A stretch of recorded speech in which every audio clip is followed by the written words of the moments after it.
Good afternoon, students. Good afternoon, sir. Good afternoon. Welcome back to the class. Thank you, Uh, sir. this this will be the last day of our class of this paper, MSW-2. We will. I'm trying to make every effort to cover at least the most important ones for your course, so that you get just something like um guidelines or inputs for your personal studies at home.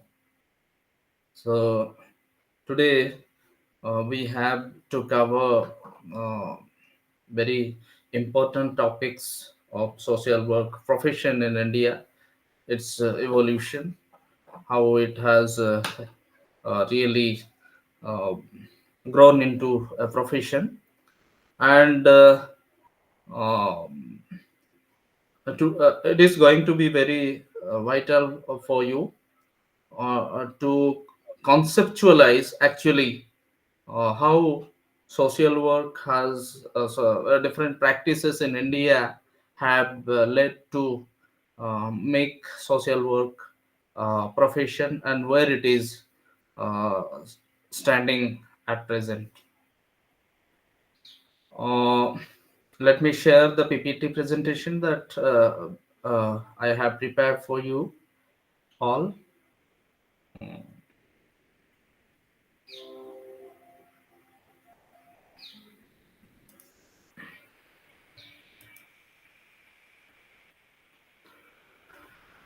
Student, students, is it visible to you all? The PPT presentation.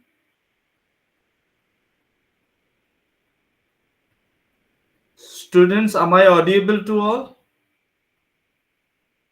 Yes, sir. Yes.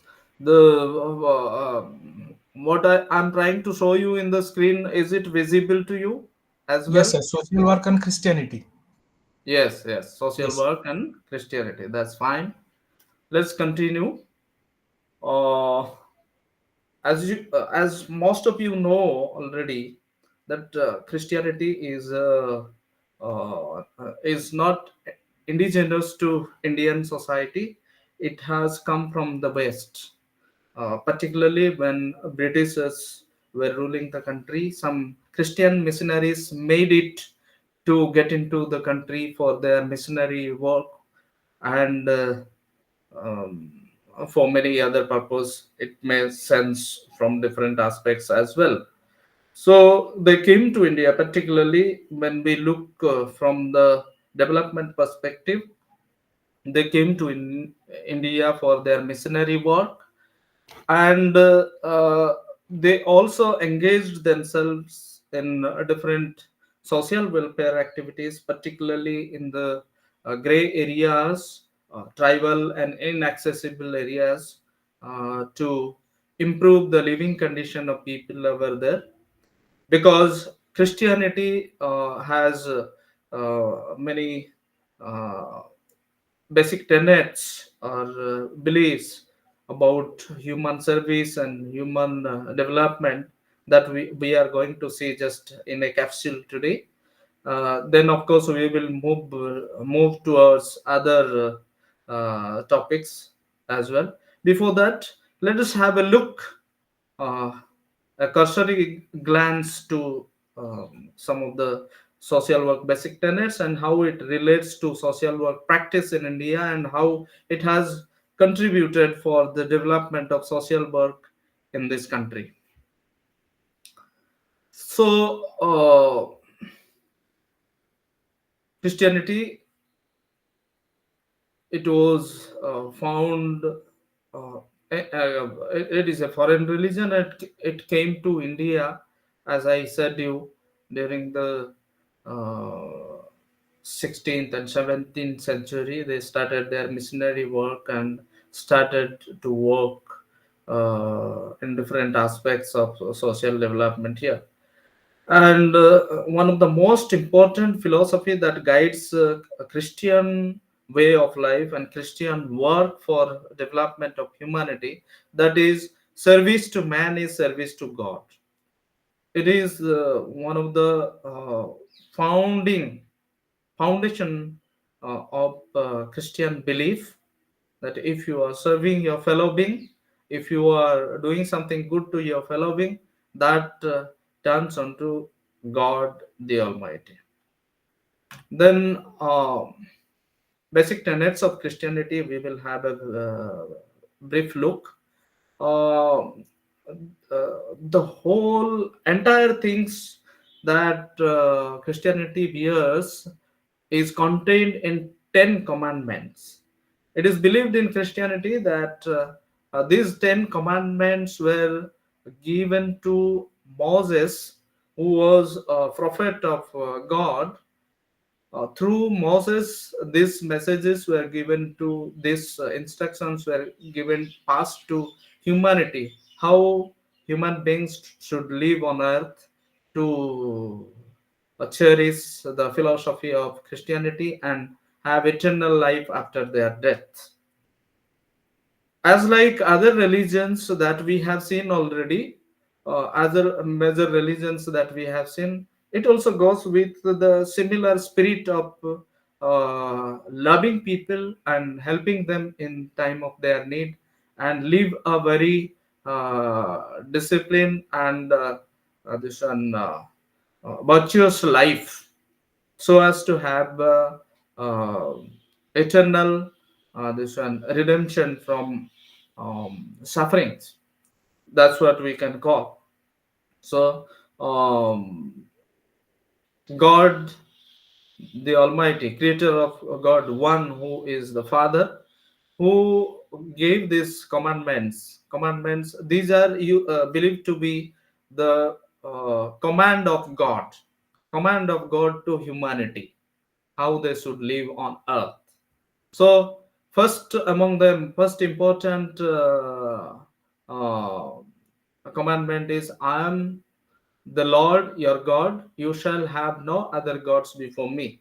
That revelation, uh, God the Father of Christianity had passed to humanity. So you should not worship this and that. Many people will come and say they are the God and God. You should not believe on the others. You should not be cheated, but you should believe in one God, that is me. He said, he assured to the people, and you can trust me and you can believe me, and I will be with you always. Okay, that's what he assured through this first commandment. Then second commandment, you shall not take the name of Lord your God in vain. uh, this implies that everywhere you cannot play with the name of God. You should not play with the name of God. In the name of God, you cannot do the filthy things, and you cannot cheat others. You cannot everywhere sell and buy the belief or faith of your God. God is something unique that you should concentrate on, and you should respect and regard your God and the name of God, and you should use your faith in a very spiritual way, in a very special way. That's what is the second commandment. Then third commandment of Christianity, of God to Christian people, is, remember to keep holy the Lord's day. At least as you work through 7 into 40 24, as you are busy in at your work, at least give one day for the Lord, that is internationally observed as a holiday, that is Sunday, that comes from Christianity. You should at least give one day for your Lord and keep it sacred and holy, so that and one day at least you should meditate your God, and restrict yourself from this one doing all nuisances to your life. Then the fourth commandment, honor your father and your mother. And father and mother are the second God to you. They are the visible God, as we believe in other religion as well. In the social value system also, we give prime position to our parents. So the fourth commandment of Christianity also asks to uh, obey and respect and regard and give priority to your father and mother, because father and mother are the philosophers and guide and everything for us. They are visible god, as we believe in Hinduism as well.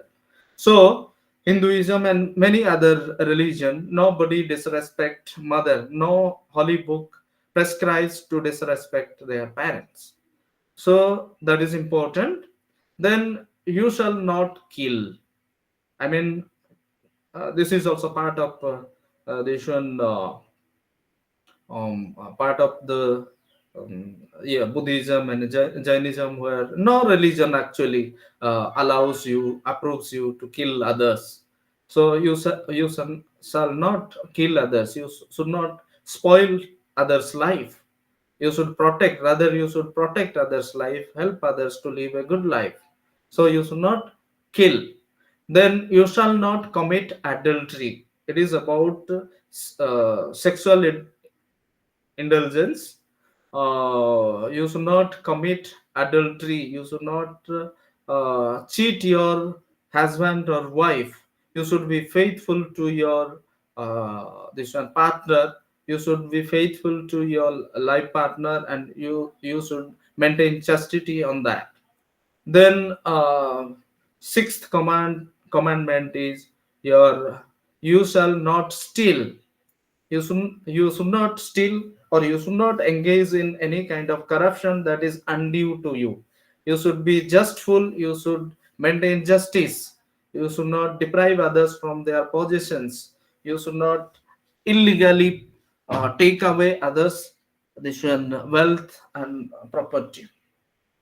Then the seventh one, of course, is you shall not bear false witness against your neighbor. You should not, I mean, this implies to, you should not cheat your neighbor. Cheat your neighbor means others human being around you. You should not cheat your neighbor. You should not give false witness against others, and you should not harm others through your word. This also says, through your words you should not harm others. You should not uh, harm others through your false witnesses. That's what is spoken in the seventh commandment of Christianity. Then the seventh or eighth one. Then ninth one is you shall not covet your neighbor's wife. You should not, you shall not covet your neighbor's wife. This is again, at least in the previous one we saw about committing adultery, and here what is said is you should not even look at others wife with lust. Because in those days when Jesus when this commandment was provided to Moses, those days adultery and involvement in marital affairs with others wife was very common. And to solve this problem, he had given this commandment to Moses to tell the people that they should not look at others wives in the eye of lust. Okay, that was strictly prohibited. Then the last one is you shall not covet your neighbor's good. Even you should not even have a filthy desire to possess others things. Stealing is other thing. Even you are not allowed to uh, have so much of desire to possess others property, others possessings, others wealth. So that was the guidelines or commandments provided to Christian people from God through Moses the prophet. Then um, The essence of all these three 10 commandments was to love your God and love others or humanity as you love yourself. This is very very essential this one thing that Christianity believes, and summarizes the 10 commandments and finds that you should love your God, and if at all you love your God, then you should love others uh, as you love yourself. What you need good for you should be good for others. If something is good for you, that should not be bad for others. That implies a lot of things. You should not harm others. You should love others. If you are loving others, then there is no chance of negligence, no chance of this one crime, no chance of killing others, many other things, no chance of this one betrayal. You cannot betray others, and a lot of crimes can be reduced through this essence of 10 commandments. Then, so how social work involved in how Christianity involved in this one social work practice? We can have just a small look at this.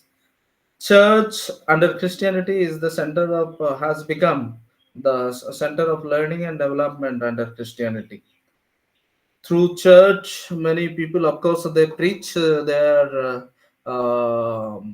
Christianity, and they educate people about the religious life, how one can live a good life, good religious life, spiritual life, good human life. That is taught in the church. And also church, in the church there are some mechanism where people also some have Christians also have some arrangement to extend support to the people, those who are suffering from different kinds of problems, starting from ignorance. Education, for education in every church they have some educational institution where all the people can join and be educated.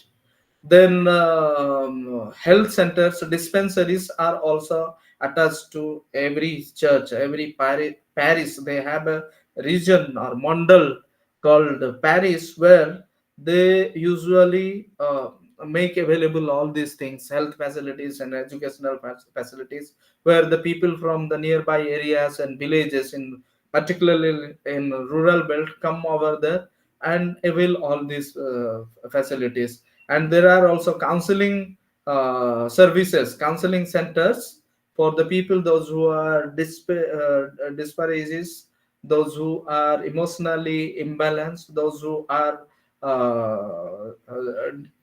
in this one depression. Those people are also helped through counseling centers at the parish level. Rehabilitation centers, leprosy homes. You can take the example of Mother Teresa, who worked under the regime of Christian people, Christian health, Christian spirit.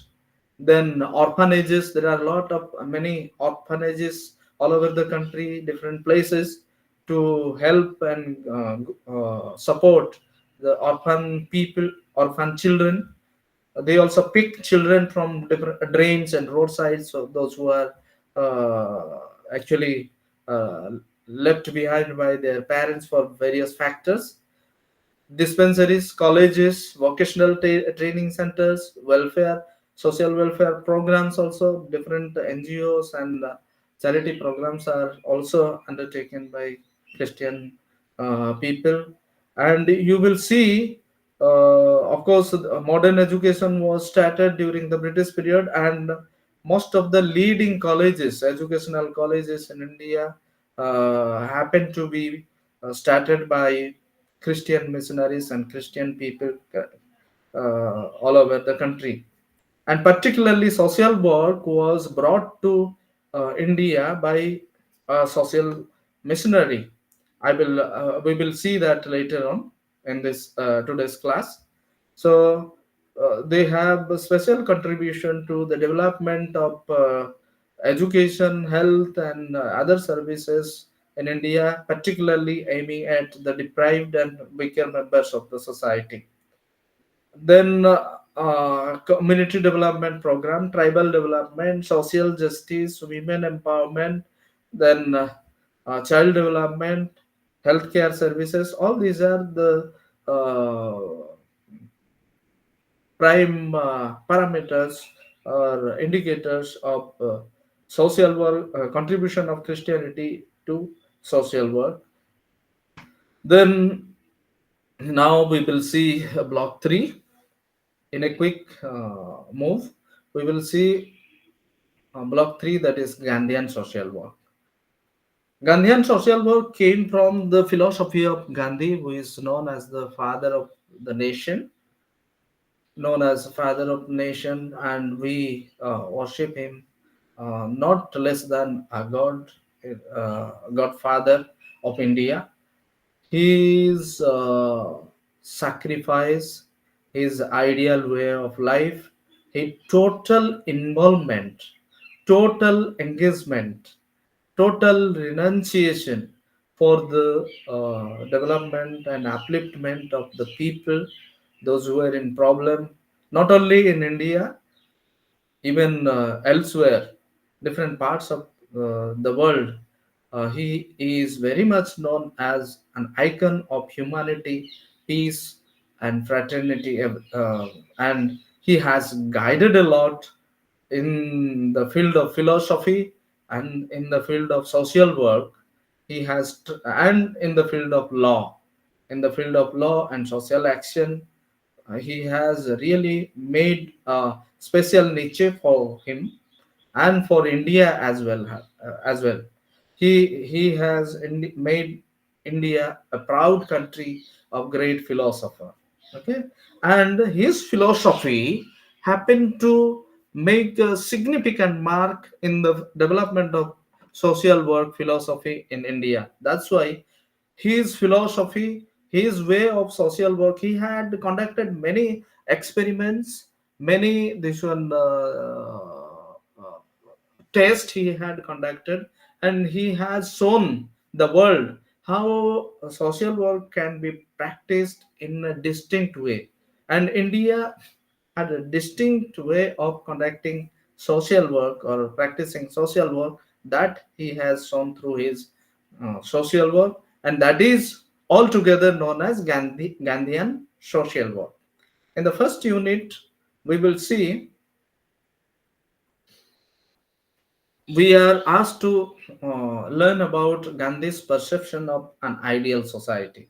Before getting into social work intervention or social importance, uh, building up social philosophy for the people of India, he first, when he came back from this one South Africa after his mission of fight against apartheid. Apartheid means black discrimination, discrimination against the black people over there, and that was rampant, very critical condition the black people used to face those days. After completing his barrister in England, he moved to South Africa, and there he started his mission.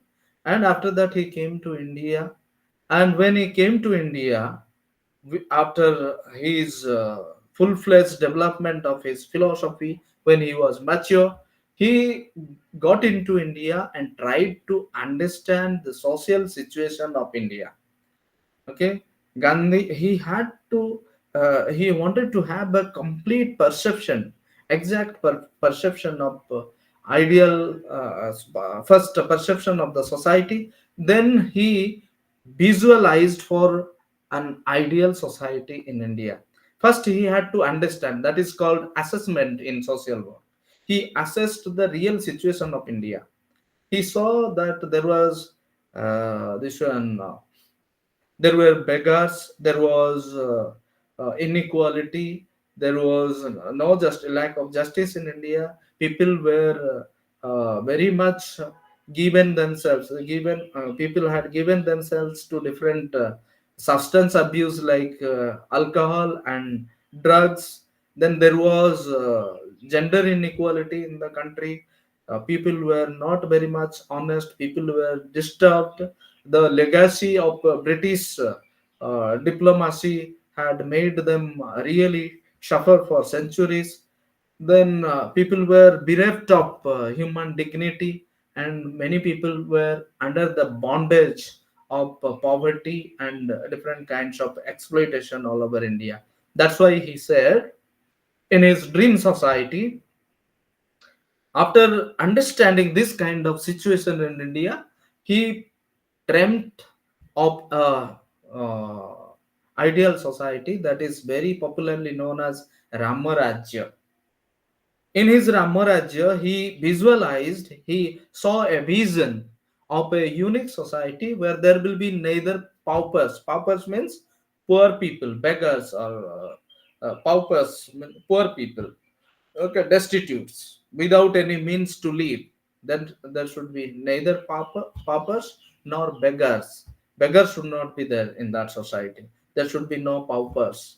Okay, then there should be no highest people nor lower people, low people, extremely higher and extremely low people. There should not be such people over there. That indicates uh, huge inequality, huge gap between the status of people. He did not want. He wanted to have an egalitarian society, equal society, society based on equality. Then he wanted to have distributive justice. Whatever is produced in the country, whatever is whatever development made in the country should be equally distributed among the citizens of the country. That should not be concentrated in the few. As we see, we are the country with largest number of billionaires, but we are also the country of largest number of people below the poverty line. That is the contradiction. We have irony of Indian society. Indian society is known for that large scale, huge inequality between people in this country. In the recent decades and recent years, effort has been made to improve the living condition of poor people, and to maintain distributed justice in the country, of course. Then he also saw a society where there should not be gender equality due to this one. Patriarchal uh, theory or patriarchal philosophy prevailing in the society. There was huge gap between men and women. Of course, it has reduced to some extent, but internationally, when there is a study of every uh, human development index HDI, that was that is prepared by the international community, there we fall behind because of this inequality. Gender equality index, okay, gender development index GDI, really puts us behind many other developing nations. Then there should be chastity, purity of men, and that should be jealously guarded, he says. And this implies to honesty. This implies to honesty. People should be honest. There will where there will be no untouchability. Untouchability, when this one Gandhiji came to India, untouchability was at in a very dangerous level. That's why he fought tooth and nail and inspired others to work against untouchability. That's why many provisions were made in the constitution to abolish this one untouchability. Then untouchability and social justice. Then where there will be equal respect for all faiths, that is human dignity and secularity. Secular spirit has been even incorporated and inspired by Mahatma Gandhi. It has been incorporated in the Indian constitution, and country has been declared as secular country. Then uh, there should be liberty for working and earning livelihood everywhere for the people, because they have right to live. Then Gandhi's perception of man, even he developed a code. He developed a code how a man can be a better human being in the society, Indian society. In his what kind of people should his ideal society contain? What kind of people should be there in his ideal society? He had made some parameters, and also he also gave some parameters with regard to ideal society, which are specific.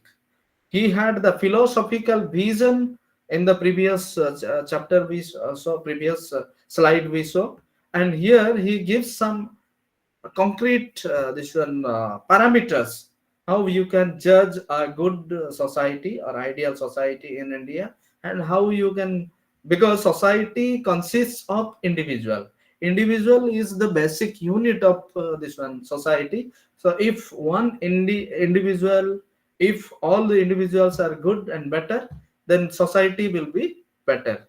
If individuals are developed, society will be developed. That's why these two concepts, these two component parts of the society are given emphasis in his discussion. So Gandhi's perception of man, what should be there, what he saw about man has a brutal ancestry. He was the he meant to say man evolved from animal slowly with over time. um, in the earliest as a earliest human being, man was just brutal like animal. He was cruel and brutal, as evolutionary theory says. Or evolutionary theory says man was nasty, brutal, and cruel towards others when he, like other animals, like beasts. But slowly, with civilization, with education, with this one socialization, man has become the crown of creation, and man is the best form of life on earth. So but he understands that man is brutal, and this in the second point he says faith in human nature for perfection. See, in this point he implicates, of course it is not clearly mentioned here, but it implies, it is implicitly uh, understood and explained that since man has brutal ancestry, that is the original quality of man, original, while in origin of human being, man has was brutal, and he has educated, molded, and evolved himself. Man means, I'm not speaking about only man here, women also man. When we say in a common noun, once we say man, that indicates to all human beings. Okay, that way you understand. I'm not speaking only about men, I'm speaking about man, that means human beings. Okay, so there is every chance that man goes cruel, man goes man his animal instinct sometimes when he is emotionally affected, or he is angered, he is in sadness. There is every chance that man can be brutal and man can have animal instinct to harm others. He can forget his present situation and go back to the this one his original state of mind. So in that situation, there is every chance that man can be harmful to others, man can make all nuisances, man can kill others, man can this one be dangerous for others. That is the ancestry of man, and it is implicitly expressed. So, but Gandhiji, in spite of all these this one brutality and original status of man, original quality of man, Gandhi believes has a faith in human nature for perfection. And man has developed to this state because of his instinct, his character of moving towards perfection. Man is the only animal on earth who has inner instinct to move towards perfection. That instinct, that zeal for development. Okay, that's why we the people have reached to this perception in comparison to other animals. Okay, so in that way Gandhi says there is a faith, I have the faith that human nature can move towards perception. That means we can correct all our mistakes because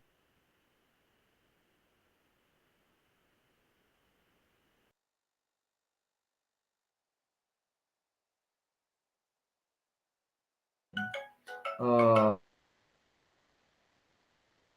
uh, uh, chance, we have every chance to change ourselves. That's why it is said manusya parivartanashila. That is said that in that context people say in the society manusya parivartanashila. Man is never stagnant and constant in nature. Always man has a change. Today if we are in problem, today if we are in sinful act, today if we are trapped by different indecent and bad behaviors and bad habits, there is every chance that we can change ourselves at any moment. We are not animals that we cannot change. We can change at any moment. We can realize, we have sense of realization, we have consciousness, we have uh, judgment capacity, we have the capacity to see wrong and right. Then when man changes from bad to good, when one sees that this is wrong, something he is doing is wrong, then he starts changing himself to the right one. So, this faith, Mahatma Gandhi had seen that human, we in India have all this one difficulties, all problems due to human action, and uh, we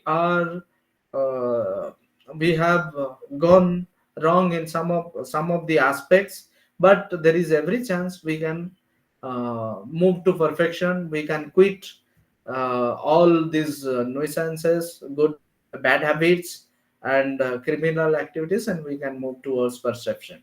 Then man and his environment. See, this is also very important in the context of social work. Social work believes that social environment of an individual plays very important role in molding or developing not only social work, all the this one researchers of social science say that uh, you must have come across the word nature versus nurture. Nature versus nurture. Nature means the individual has some inherited some this one genetical qualities from the parents. That is natural and that is nature.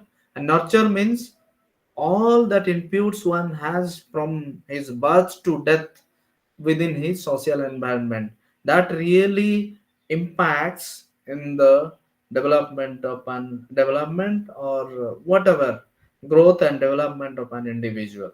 So that is, he also gave importance to the social environment we are living in, and he was trying to correct the environmental modification. He used to change through his project in um, you know Sabarmati Ashram, and other one is Sevagram. Through this, he tried to maintain a good environment, and all over India, he always advocated for good social environment where human being can be at peace and in very good condition. Then, change in human behavior and personality. As I have already said, spoken about it, there is a possibility of change in human behavior and personality. Once personality and attitude and perception changes, human behavior also can change.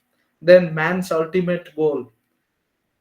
He spoke about man's ultimate goal, that is self-realization. What am I?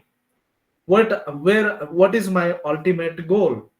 What I should do to others, what are my capacities, what are my weaknesses, what are the problems that are troubling me, what are the problems that realize this one troubling others, how I can be a perfect human being, how I should be. All these thinkings, all these this one introspections are way to self realization. And when an individual thinks about this, with this when he ponders about these questions, one starts living a better life. Okay, unless somebody thinks about it, one cannot live a better life. Rather, he will go to his ancestry, that is brutality. Okay, brutal life, killing self and killing others, killing self and killing others. Then dignity and equality of human being. Man should give dignity to himself and dignity to others. That will lead to equality of human beings. And equal, when all the people are in at par and better condition, there will be a less chance of crimes and other disturbances in the society. Then, of course, I could have said how equality leads to developed society. It itself will ଏଇଟାକୁ ହିଁ ବହୁତ ସାରା ବହି ଲେଖା ଯାଇପାରିବ। ତେଣୁ ସବୁ ଏଇ ଭିତରେ ଯେତେ ପଏଣ୍ଟ ଦିଆହେଇଛି, ଅତି ଇମ୍ପୋର୍ଟାଣ୍ଟ ଜିନିଷ ଗୁଡାକ ଏଠି ଇମ୍ପ୍ଲିକେଟ କରୁଛି। ଏଟା ଭାରି ଫିଲୋସଫିକାଲ ପଏଣ୍ଟ ଗୁଡାକ, ତାକୁ ଯଦି ଜଣେ ଆନାଲାଇଜ କରିବ, ଗୋଟେ ଗୋଟେ ପଏଣ୍ଟରେ ବହୁତ ସାରା ବହି ଲେଖା ଯାଇପାରିବ। So, but in narrowest sense, simple sense, we have to understand these points, how they will contribute to social development and reduction of human problems. Then Gandhian ideal society. He always advocated for rural kind of society. He always spoke that rural society is an ideal society rather than urban society. He observed a lot of problems in urban society. In urban society, suffers from material overthinking, materialistic attitude of the people. People don't have social cohesion. People don't have social connectivity. People don't have people this one relationship, good relationship with others. Cooperative, cohesive living is not there in urban society. That's why he always wanted to have rural society. But then, um, see, there are some urban amenities. We are in a greatest level of acquiring urban lifestyle everywhere. Urban cities are mushrooming and expanding like anything. But actually, ultimately, people will move to the rural society. That day is coming. So, Gandhi's dreams are all coming to realization these days. He was a philosopher, and I can say he saw he was 100 years ahead of common people, 100 or 200 years ahead. Many things he philosophized, sorry, prophesized, prophet. He was speaking of the future, um, are starting to happen these days. Okay, so he wanted, and urban society also he did not like because of environmental pollution and wastages and dirt and all these things at the physical level and social level. Everywhere he avoided supporting this one urban society. Rather, he wanted to have rural society. He wanted to engage himself in rural society. Then, uh, in his Gram Swaraj, he wanted Gram Swaraj. People, villages should be, grams should be, this one self-ruled. Okay, grams should be self-ruled. They should be self-sufficient. A village contains resources that can be enough to meet the need of the people. He once said, there is enough to meet the need of all the people in the country. Repeat it. I repeat. There is enough resource. There is enough to meet the need of all the people, each individual in the country. But there is scarce of resources to meet the greed of the people. Greed is something that is unwanted desires. I want to have this one. Uh, I want to be a crorepati. That is my desire, and everybody need not be crorepati to live a good life. Okay, so of course we can buy many things from money, but we cannot buy the best life only through money. Okay, so structure. He also spoke about Gandhi also spoke about the structure of the society that I already spoke. The structure of the village should be, there should be some leaders, some leaders. There should be laborers. There should be all kind of people from all occupations. There should be village industry. People should produce. Then there should be water facility. There should be connectivity. Road connectivity. There should be good environment. There should be agricultural production. There should be discipline. All these disciplinary mechanisms, all these things he dreamt of as a part of structure. Then panchayat, village governance, I have already spoken to you. Then sustainable and harmful industries, I'm sorry, harmless industries, sustainable and harmless industries. I mean cottage industries and home industries where uh, things are produced without this one spoiling the environment, harming the environment, and where uh, the resources are not concentrated to few people who are using machineries. uh, because all the people cannot buy machineries and do all the this one works. That's why when machines are used at workplace, many people are deprived of their livelihood. That should not be there, he said. Then because of using machinery, use massive machineries, there is also harm to the environment that he was always against. In his Gram Swaraj, if you get a chance to read Gram Swaraj, please read. This is the book he wrote about village self-sufficiency, and um, his dream society was also greatly reflected in his book. Then egalitarian society, I have already spoken to you. Then Gandhi's contribution to social work. He had a tremendous multifarious contribution to social work, social philosophy all over the world.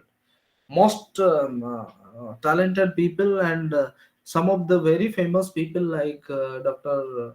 Mandela and um, um, many other people. Martin Luther King, those who were very much known for their social works, and um, Ban Ki-moon. Then many world leaders have followed his philosophy, in-depth philosophy.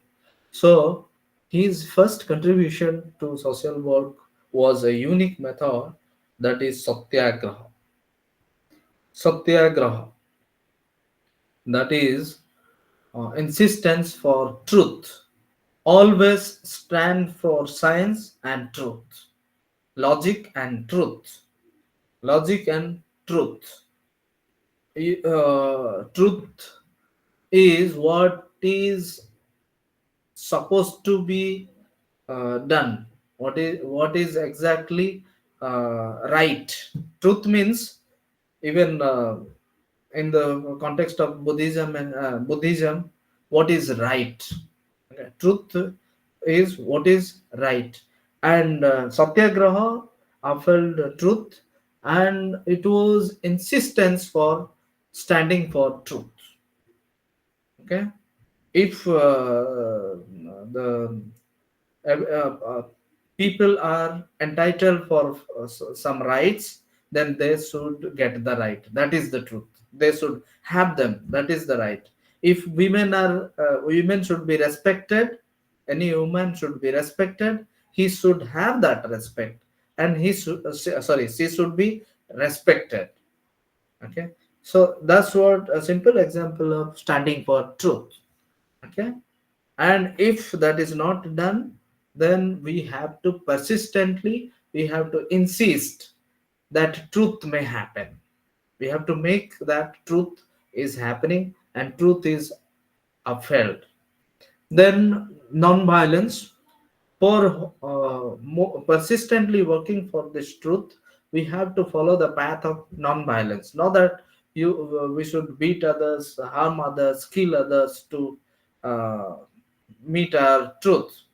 There is this was a unique way that was massively used. Of course, it was this concept was um, this one spread. This concept was preached or introduced to the society by uh, this one Mahavira and Buddha, but its best application was made by Mahatma Gandhi, who practically experimented on them, used them massively for the benefit of the people.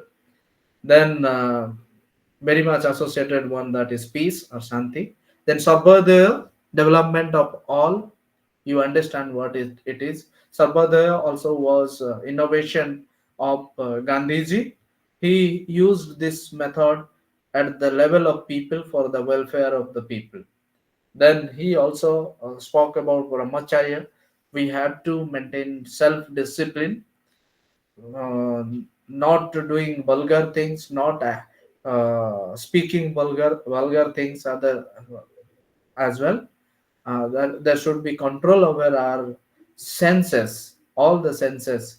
He always spoke to have control, have win over our senses. Once our senses win over us, we are gone. That's why he always advocated for brahmacharya. Then Bhayavarjan, that is fearlessness. He was never afraid of anybody, any British people, or even in foreign country. He never was afraid of this one Britishers when they were ruling over there. He and white people. He fought tooth and nail there, and tried upheld truth. He always demanded justice and what is right.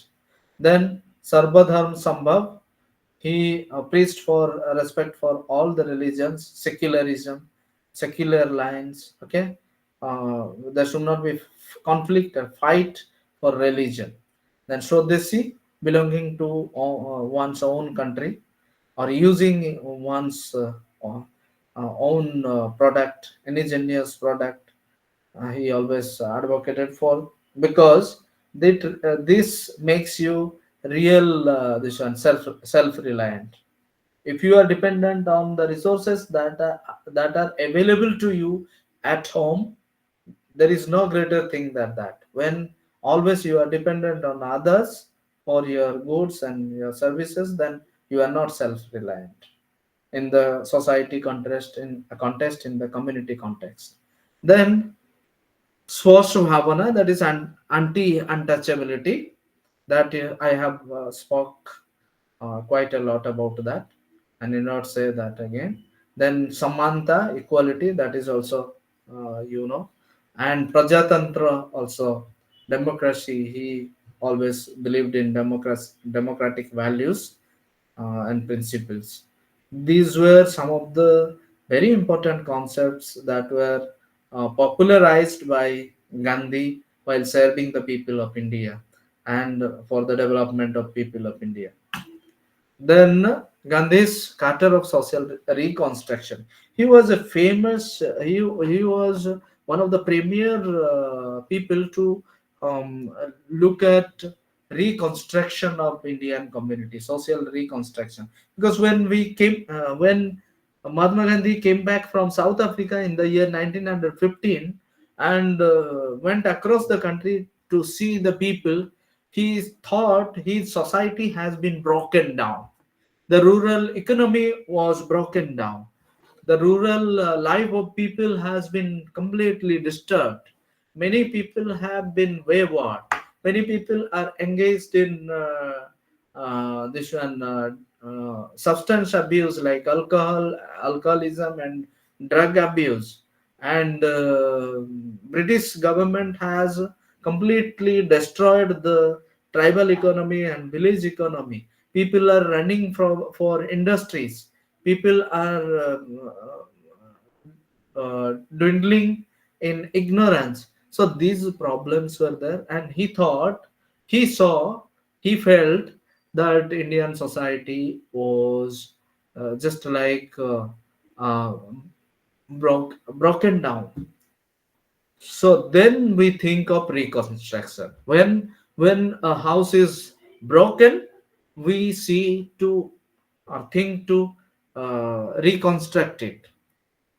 Since Indian society during the his time was one way, many ways broken down, he tried, he and among others, many others tried to reconstruct. That is what the basic concept of reconstruction. So for the reconstruction of Indian society those days, he had this one listed some very important points. That is communal unity. There should not be conflict between different communities on the basis of religion, caste, languages, color, region, geographical area. It should not be. There should be communal in unity among people, he said. Otherwise, people will be engaged in hating each other and attacking each other, and time will be wasted, and society cannot develop. Then, and once again, he thought of an ideal community, village community, where if there is communal unity, it can harmoniously live. Okay, harmoniously live and peacefully live and develop. Then removal of untouchability, I have already spoken to you. Prohibition of bad habits, yes, like alcohol and drug abuse and lethargic. Aram is haram, he said about lethargy. Aram is haram. um, he never wanted people to take too much rest to make them lazy and lethargic. Okay, unemployment was a curse to the society. Then Khadi, economic freedom. Khadi, the concept was simple. It is not Khadi that you or me wear. It refers to Indian economy then. So under Khadi program, a lot of vocational and employment, livelihood initiatives were taken. Even today, Khadi also exists to provide livelihood to many people. There are many foundations and trusts to help people under Khadi concept. Then village industries,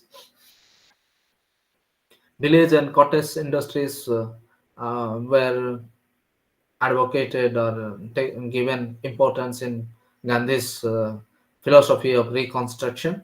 Then village sanitation was important for village development again. Village sanitation, swachhata, that is happening nowadays, and massively swachhata mission through swachhata mission. A lot of things have been again clean environment, uh, good health and prosperity are connected.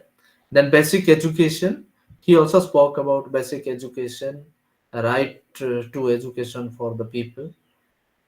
He gave importance towards for village development. Then adult education, many people even could not go to school when they were children. That's why they should be provided adult education. He advocated for that.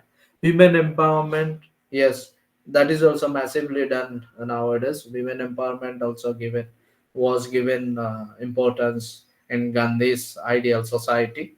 Then education in health and hygiene, education for health and hygiene also was given importance. Then provincial languages, many foreign languages and English language particularly was spreading in different parts of the country. That's why he emphasized for provincial languages for village development, because village people cannot speak in English and they cannot use the language as their means of communication. Then national language, of course, with development of provincial languages, national language also should be given importance to give the feeling of nationality among people. Then economic equality, I have spoken to you quite much about that. Then importance to peasants and kisans. Peasants means those who are cultivating others' field and agricultural laborers, and kisans means real farmers, those who have their own land and they are engaged in this one agriculture profession. Then labor welfare, those who are laborers in the industries and other fields, they should also be given importance in the process of development, in village development. Then tribal welfare also was given importance in his philosophy of social reconstruction. Then lepers, students, and even one of the most important animal that Gandhi view as a cow, that because it was very much supportive for human health and agriculture. Directly and indirectly, it was a means to good life in rural India. So these were the basic components that Gandhi listed that should be given importance in the process of social reconstruction. Even when you are attached to social development work in rural settings, you have to give importance to this point even today. Then Gandhian social work methods and techniques. What methods and techniques Gandhian social work actually used? As I have said to you, Gandhi Gandhi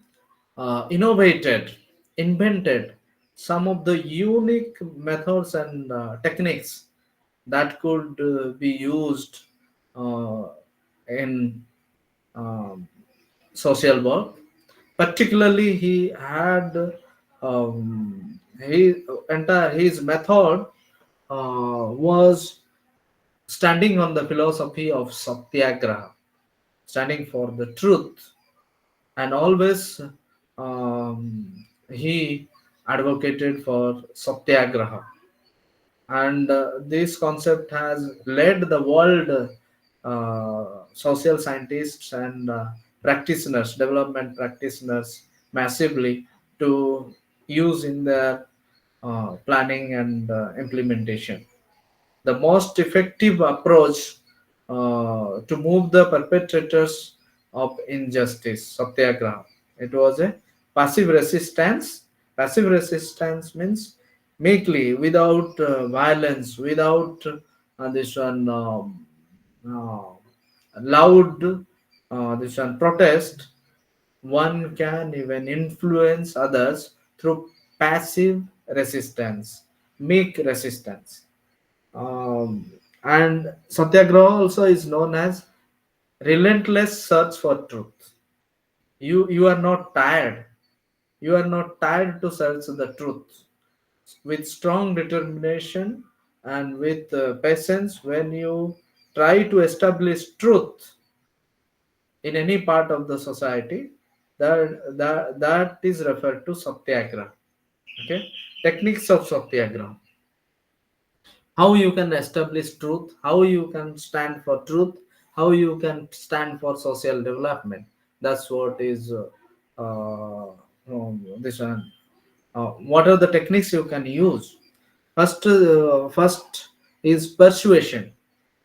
It is the mildest but most effective technique of satyagraha that very often Gandhiji used in different movements, starting from your civil obedience movement, and many satyagrahas. If you see in the history of Gandhi, that we cannot all of them we cannot discuss here.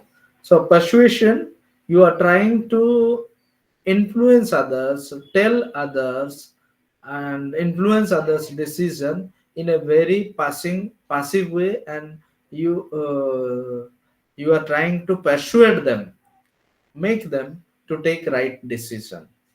When particularly uh, when somebody's action is uh, okay harming the social situation, you have to make persuade to quit those things and establish the truth.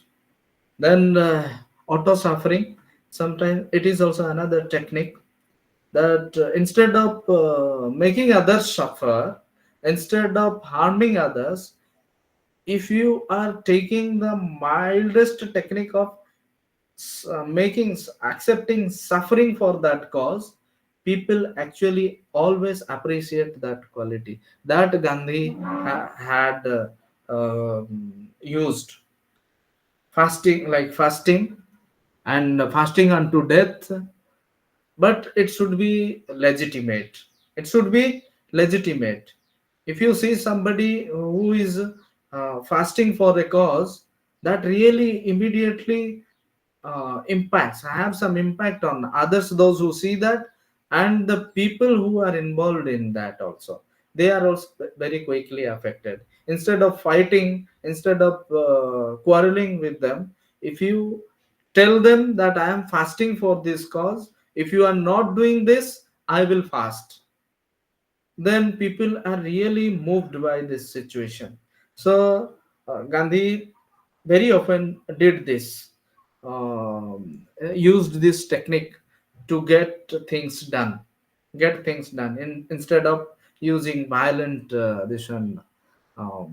means for doing his getting his work done. And by using this, he also moved cruel British officials, some of the cruel British officials, and influenced them. Then non-cooperation, another technique. Non-cooperation means uh, you are not bound to obey when your demands are not fulfilled. This is something like bargaining, or this one something like not accepting somebody's governance or rule. That is non-cooperation. Non-cooperation, you are not cooperating them to exploit you. You are not cooperating them to them to continue the bad work. That is non-cooperation. Then boycott, you are just avoiding them for a good reason. All these techniques should be used, chosen with a legitimate status, then only they have maximum impact. If you use these techniques for a wrong reason, then actually then they don't work.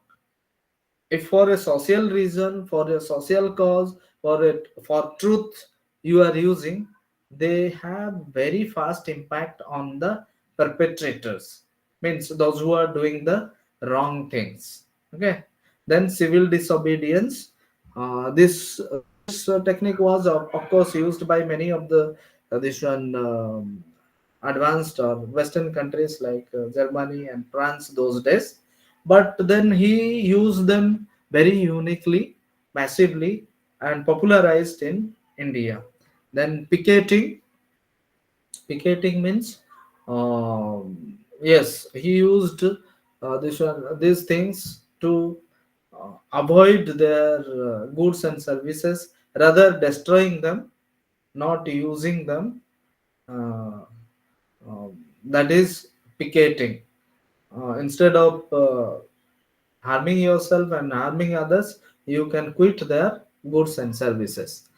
Then strike of course sometimes lead to violent mode of work, strikes and demonstration, but it should be used in a very this one peaceful way. Peaceful strike are also used as a technique of satyagraha. So these were the tools and techniques used by Gandhi. Okay. Then by using these tools and techniques, how Gandhi did many great things and own freedom for the large this one, people of country of India. uh, Historical perspective, I'm not going with very detail. You can go through the material and have it is all about information only, nothing to have much understanding with regard to that. I request you can go through the historical development of Gandhian perspective, how he did different thing in South Africa, and after that, after 1915, he engaged himself in India. You will see them chronologically. What are the satyagrahas, movements he was leading, and how different things happen chronologically. You can look at them in the material. So we will see discuss something little bit about characteristics of Gandhian social work. Characteristics of Gandhian social work. Uh, New indigenous model of Indian society. As we already saw, he visualized a model of Indian society, and all the parameters I have already spoken to you then. Then new philosophy of social work. I said you satyagraha and different techniques used in satyagraha. These were the new philosophy of social work. He invented a lot of techniques and a lot of concepts that were incorporated in social work practice in India, and they have really enriched the tradition of social work in India. And very practical philosophy. He did not leave the philosophies, and even earlier today I spoke about this. He experimented them and tried to use them. Made the best use of ahimsa. All this one, Mahabir and Buddha, they spoke about ahimsa. Okay. And to some extent they also practice very small ways, but Gandhiji used them massively. He brought the practical dimension to ahimsa and concept of peace and concept of satyagraha, the concept of non-cooperation, the concept of civil disobedience, the concept of fasting, demonstration, the passive resistance. All these things he actually used in the field. and he shown to extract he shown us to extract the best outputs of all these philosophies. That is what practical philosophy, converting theory into practice. Okay, then these methods were of course very unique to this one field of social work. Okay, that's even today at the international level these techniques are adapted. Of course, we still need effort to more popularization of these things, since we are not able to, uh, like Gandhi, what he did. We, if we connect them into practice of social work, then that may be adapted by the world, this one, social work. Then from social reform to social development. It was a movement from social reform to social development. As I in the earliest classes I said, social work started from a simple helping activity to a right based integrated development. Okay, so in the context of Gandhian social work started from social reform. I, as I said you already, he focused on social reform. Then slowly he also tried to bring about social development approach in Indian society. Then national network of workers and institutions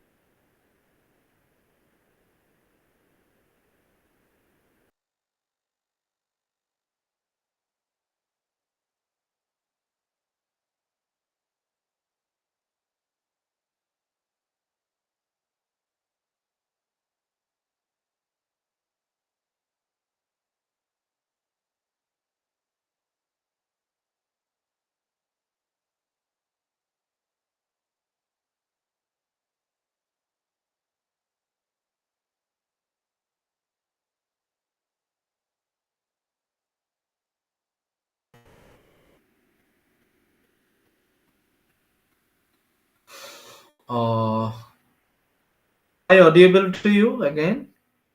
Am I audible? Yes, sir. Yes, thank you. So then secular social work, the social work prior to that in India, prior to Gandhi, mainly social work in India was stemming out from this one religious philosophy, charity, welfare. If I give, if I help others, God will help me. This was the basic concept of helping others, charity work, and um, from the perspective of religions, spirituality. But after Gandhi, when Gandhiji came, he he clubbed, or this one, integrated spirituality or religiosity with secular philosophy. He had a very balanced integration of secular philosophies, secular tradition and religious tradition, and he brought out unique approaches for social work practice in India. Then the other one, important characteristics of Gandhian social work was research, training, and publication. There were many research centers, as I said you, many Santiniketan in Reconstruction period, Gurgaon project. Then there were many reconstruction projects everywhere, and there were centers of this one. Um, Research and learning, and training activities, vocational training and professional trainings also were provided to the youths uh, in different projects. Whatever philosophies, whatever new concepts were invented by Gandhiji, they were passed on to the young generation for practice in the field. There were many cadres of trainers and trainees during the reconstruction work in different parts of the country. Then social work in post Gandhian era. In the post Gandhian era means how after Gandhi left this world in the year 1948, how social work has influenced the social work practice in India. Okay. Gandhi's concept of village and panchayat administration and rural development was uh, incorporated in DPSP, Directive Policy of, sorry, DPSP. I failed to term this Directive Policy. Sorry, Sir, can somebody help me? DPSP. directly principles of state policy. Oh, sorry, Directive Principles of State Policy. Directive Principles of State Policy. Thank you. Many programs of Gandhian social work reconstruction programs were uh, this one associated or placed in Indian Constitution in the form of DPSP, Directive Principles of State Policy. You will see his programs have extensively and comprehensively been covered. If you look at this component of Indian Constitution, you can find. Then con- continuous impact on social reconstruction. His philosophies of self realization, self reliant, and employment and women empowerment. All these things are continuously helping Indian society to develop and march forward in development. Then sustainable development of Gandhiji is now getting popular in international community for social development and social work, sustainable development.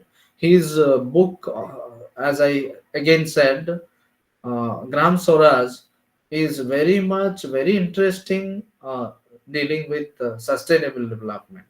Okay. Then concept of peaceful means of social action or passive resistance without violence actually provides new inputs to protection of human rights worldwide. Then again, I have mentioned Hind Swaraj, of course, here. Source of inspiration for sustainable development effort.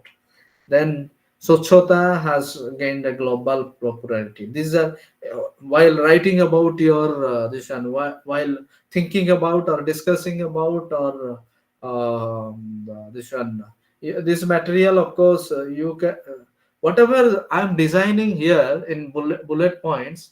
All are not very similar. All are not similar. Some of the things I have got from your material.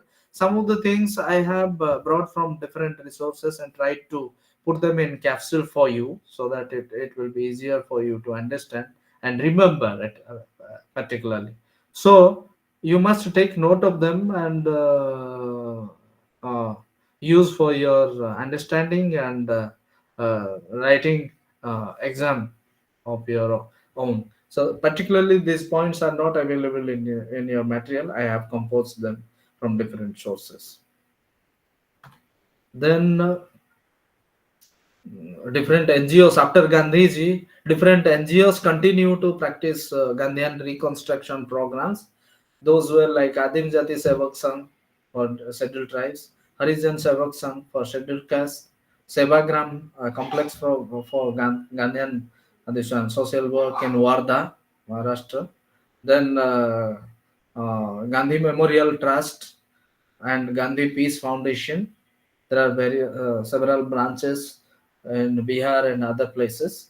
Then Mazdur Mahajan Sangh, that is for this one, this labors and labor classes. Okay, All India Charkha Sangh also uh, speaks about practices this one, Gandhian social work. All India Gramodyog Sangh also is there. Okay, how villages can be developed. There is a network for that. Then Sarva Seva Sangh, it looks after the coordination among different agencies working for Gandhian, working with Gandhian principles. So that is the relevance. These are these are the agencies that uphold the Gandhian principles and try to develop through their research and practice on this one Gandhian social work. Then now we came to block 4, that is the last block. We are left with yes, more than half an hour. uh, Very interesting things. We can cover them, I think, in time. Then yes, this unit involves this block involves 4 units. I'm not covering all of them. Those who are those who which contain only information. I'm trying to catch those which are important for you to understand, for your better performance and better understanding first, then better performance. See, I have already spoken to you in the previous classes.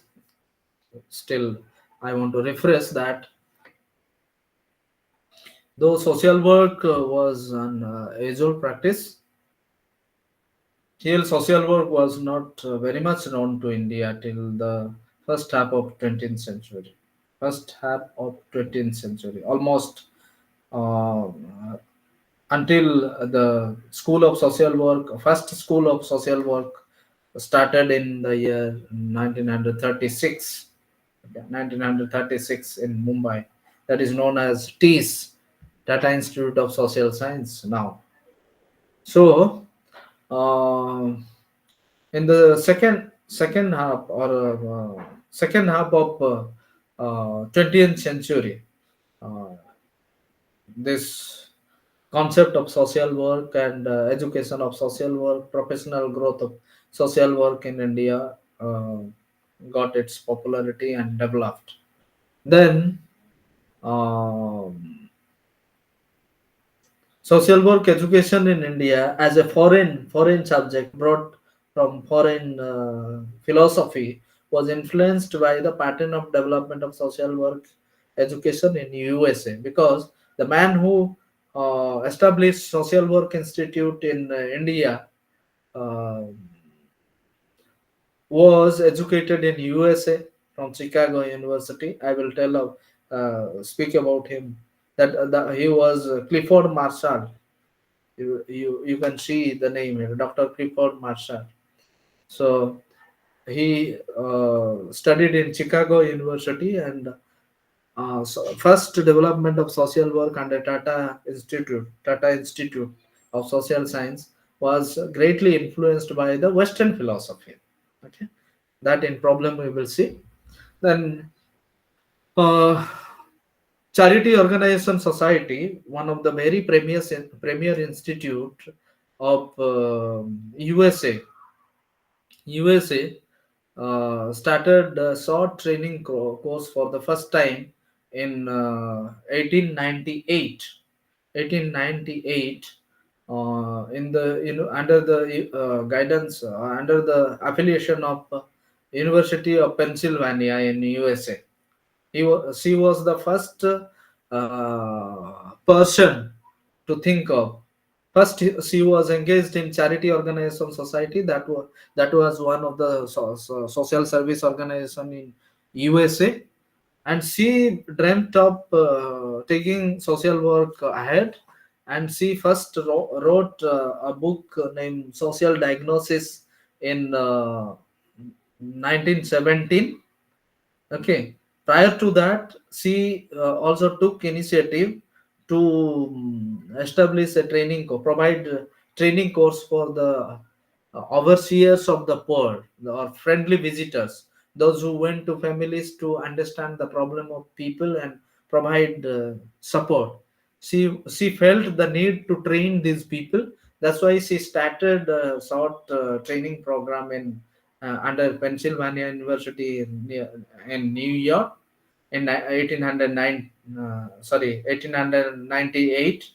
Then it was finally happened that it happened that a New York School of Social Work was started in 1910. That was the first institute of social work in the world. Then um, there was a lot of thing that you must have read this one in the history of social work, or you can read under history of social work, or even you can read in my book that I was speaking to you. In India, the professional training in social work was started with the effort of Dr. Clifford Marshall. I already spoke, who was a missionary who came to India through American Marathi Mission. That was a Christian Protestant Christian organization, um, and established a settlement house. Settlement house was a social service. This one campus, both in USA, Buffalo, and in England also, in many places. So these um, settlement house, uh, he started like the like of settlement house he built in Nuapada area of Mumbai, Maharashtra. Then started social serving the people because that area was infested with, plagued with many social problems, like poverty, beggary, then drug addiction, alcoholism, and adultery. All these problems were very rampant in those bastis of this one, Mumbai.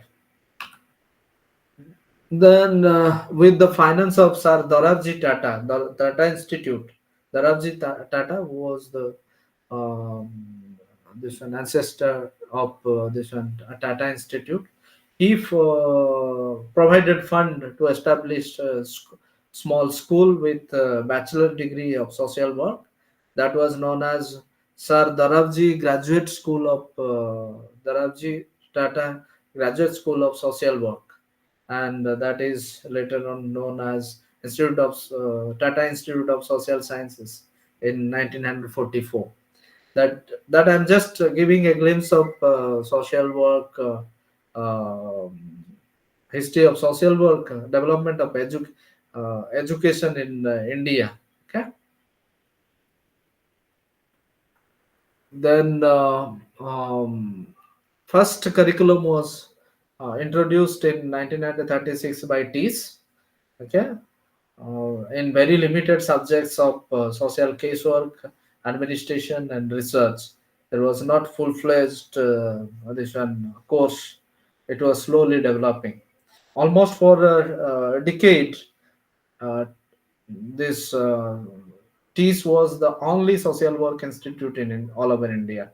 Then after independence, the first two institute came introduced social work program, that was Gujarat Vidyapit, then Kasi Vidyapit, Varanasi. Uh, then, of course, in 1998, Delhi School of Social Work Department was established. Then, JK Institute of Sociology. First, it had started ecology and human relation, where it was providing a diploma on social service. But in 1949, so sorry, till yes, 1949, it started to change this one, the human relation program into social service program. Then in 1955, it full-fledgedly started social work program in master's and bachelor degree, and now it also has started PhD degree. Then Baroda School of Social Work. It was also one of the earlier institute of social work in India. Baroda School of Social Work. Then Department of Social Work, Lucknow University had started in 1949. This is how you can see. Then Madras School of Social Work founded in 1952. Then Social Work College at Nirmala Niketan started in 1955. These are the premier institutes in India.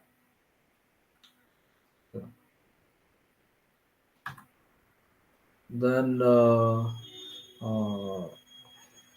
eh, Department of this one social work Biswa Bharati, the place of research place of this one Rabindranath Tagore. It was started, of course, it introduced this one the program in 1963 for the first time. Then another was um, Jamia Millia, which was started in 1970. Then many organizations came after by that time. By 1975, there were only 34 schools or departments of social work in India working, giving education on social work. Then um,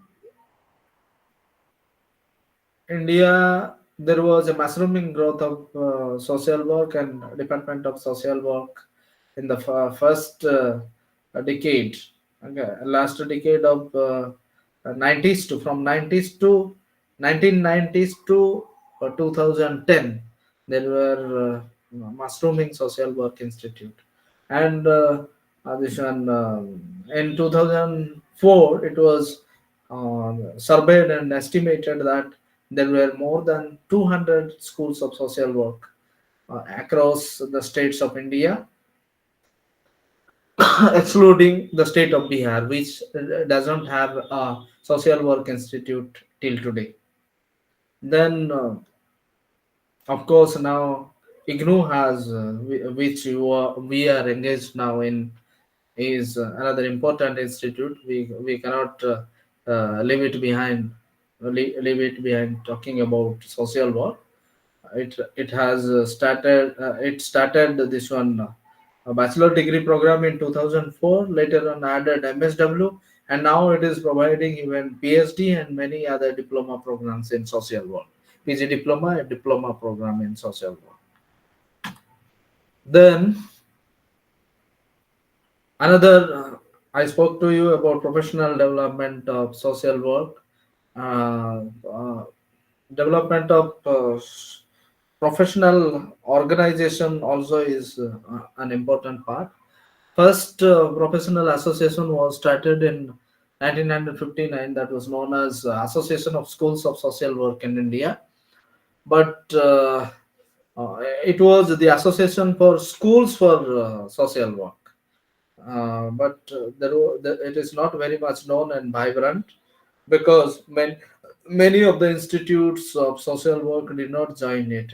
It doesn't have individual membership. It has membership of schools of social work. So it is not very much vibrant. Now, Indian Society of Professional Social Work, which is particularly linked with this one mental, psychiatric, and medical social work. It was started in 1970 in the department of this one Ranchi. Okay, social work in Central Institute of Psychiatry, Ranchi. Then it has been transferred to National Institute of Mental Health and Science, NIMHANS, what is known as Neuroscience, Bangalore. Now the present name has been recoined by this institute, NIMHANS, in 1988. Okay, so it is vibrant now. It is working on medical and psychiatric social work in India. Then National Association of Professional Social Workers in India is now national organization, professional organization. It is operating now as like MCI of medical institutes, MCI Medical Council of India, Bar Association, National Bar Association of India, then others, those are engineering associations of India, like those. This association is now is a national figure in social work. NAPSI, NAPSI, NAPSI is now has taken the charge of leading the work for development of social work course. Okay, then problems of social work education in India, that we saw about different aspect of social work. Now, problems of social work education in India, we will see a little bit. Lack of educational institutions. See, in Orissa, we don't have a government department in any of the university to introduce social work. We have not yet done that. In Bihar, there is no private, no social work institutes, no recorded social work institutes as of now. Then there very few states like Maharashtra, then Kerala, then this one, Kerala, then Andhra Pradesh, Tamil Nadu, and Karnataka. Karnataka. These five states only have um, considerable number of social work departments in their university, and to the northwest and Himalayan areas, Meghalaya Central University is the one, and Manipur Central University for social work is Central Manipur University. Central University is the other one where they have social work. This one, and Jammu Kashmir also has this one social work department. These are the only universities where social work is doing, and it is very sporadic uh, presence across the country. It doesn't have a balanced presence of social work education institutes.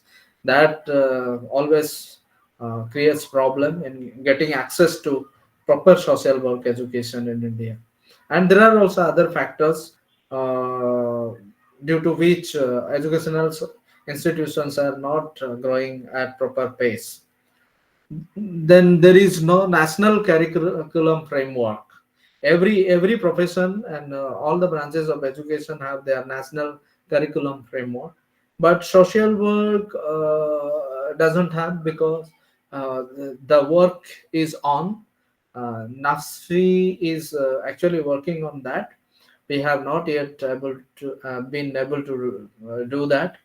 Many universities in different areas and different states use different framework, different curriculum.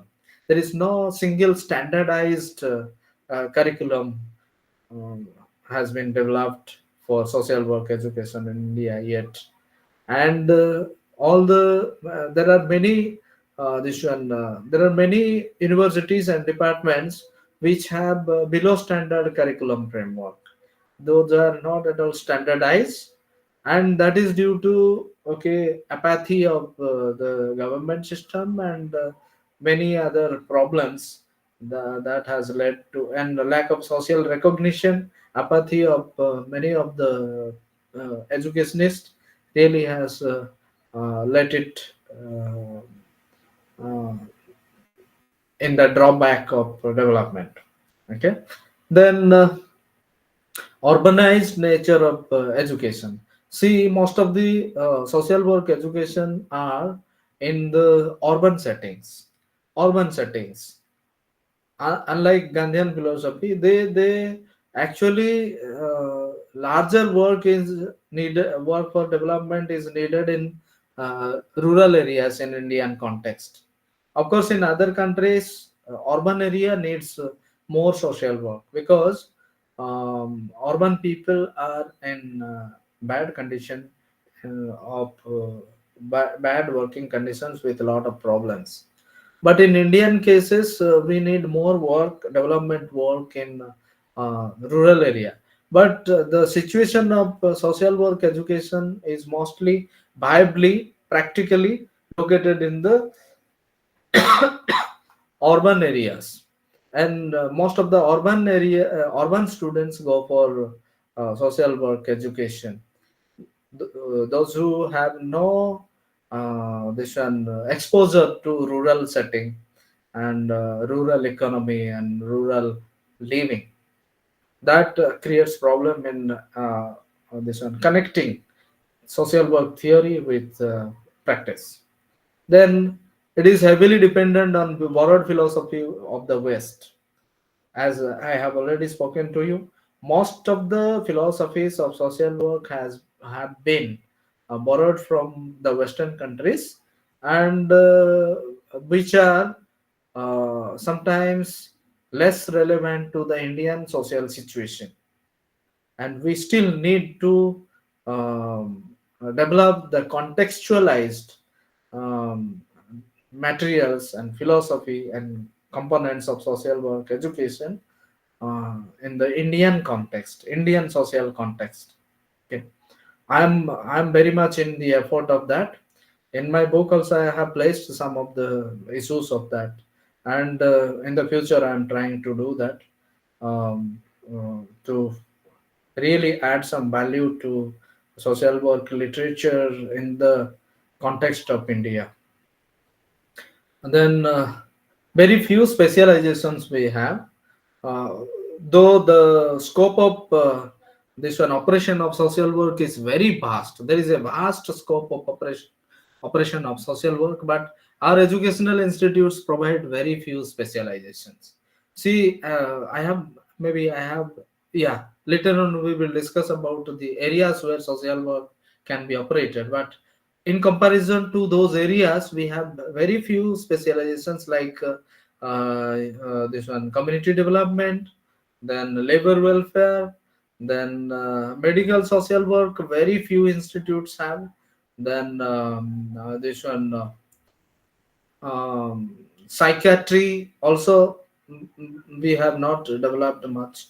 Rural development, then this one sorry, community development, then labor welfare, and some areas HIV, then family and health and family welfare, child development. These are the few areas uh, which on which specialization, education on specialization is provided in social work. But there is large scope. I will show you later in this class. Then delay in updation. Most of the courses are not updated for decades together, and social problems are very dynamic. Society is dynamic, and social problems are dynamic.